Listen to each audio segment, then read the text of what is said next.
Hey friends, well, today's roof day, and I've received a lot of questions as to what the hookup is for my softener system and a DI system and how to hook in a pressure washer. So stick around, I'm about to show you how.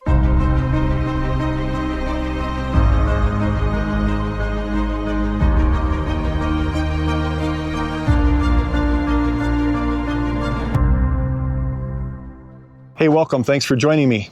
I'm Steve, and today I'm going to show you how I hook up my filter, my softener, and my DI tank and my pressure washer. It's a super fast process. It literally takes longer to take it out of the bay than it does to hook it up, but I'm going to show you how I do it.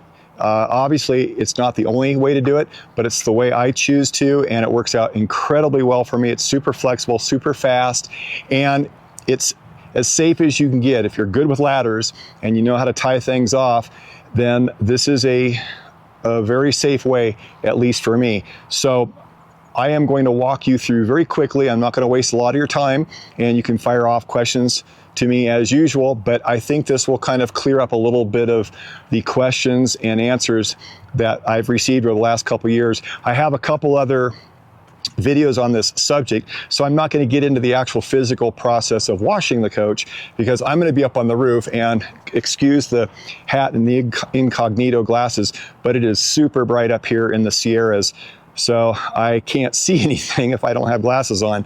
Okay, so let's get to it. Now, I use everything as a quick connect, and I use stainless for certain purposes for other utilities, but for the most part, I'm connecting my water filter system to this brass quick connect, which I've configured for a lot of people, set them up, and it's super good. These are internally O-ringed, and they are about as leak-free as you can ask for. I have a short Camco fitting. This here, well, this is a, what do they call that? Not a hen's tooth, but that's a rare breed, and I have not found one yet. But as you can see, this houses my three-stage filter system absolutely perfectly. I drill a hole on the outside on each side, and the fittings pass right through.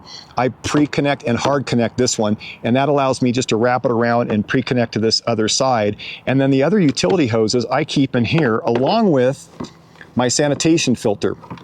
And this is great because I, at any time, can just put bleach in here, and I can really quickly plug it into the hose bib, and I'm injecting bleach all the way through the system, obviously not through the softener tank, but you take your filters out, and then you can run bleach all the way through your system and fill your tank with bleach. Out of the three-stage water filter, another quick Camco hose into the DI water tank I happen to use right now on the go. That's a double tank.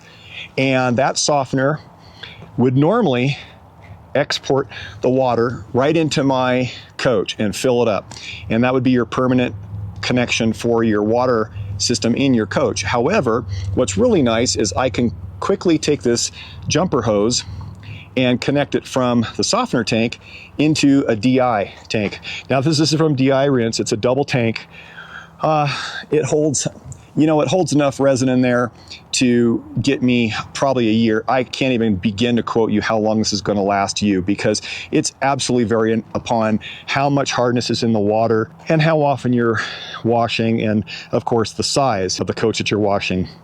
I take that on the output side, and you'll also notice something interesting here is I've taken these valves off and I've inverted them, and that's because this way it sits right into my bay without hitting anything, and you have to do this, otherwise it's not going to clear, at least on my bays. So I reverse these around, and of course you have to be careful about your direction. So I painted some nice little directional numbers there, and if you've got some bypass valves on the bottom that you can turn off, and once you turn that off, I can turn both these off, and now I've got softened water bypassing the valve system and going right into the softener. So if you want to just do a lot of washing, a lot of tires, a lot of underbody stuff, a lot of engine stuff, and you don't care about DI water per se, and you want to preserve your resin, this is a great way to do it, because then you can bypass that and save your resin for until you do the final rinse.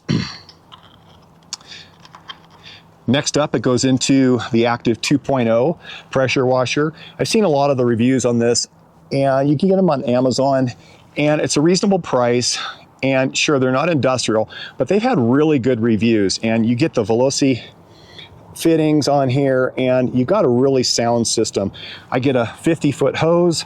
I take this and I can put it home with a 75-foot hose, and it just works out really well. These are all swivel fittings on here, so you don't get any twist whatsoever. And I've got my soap products ready to go.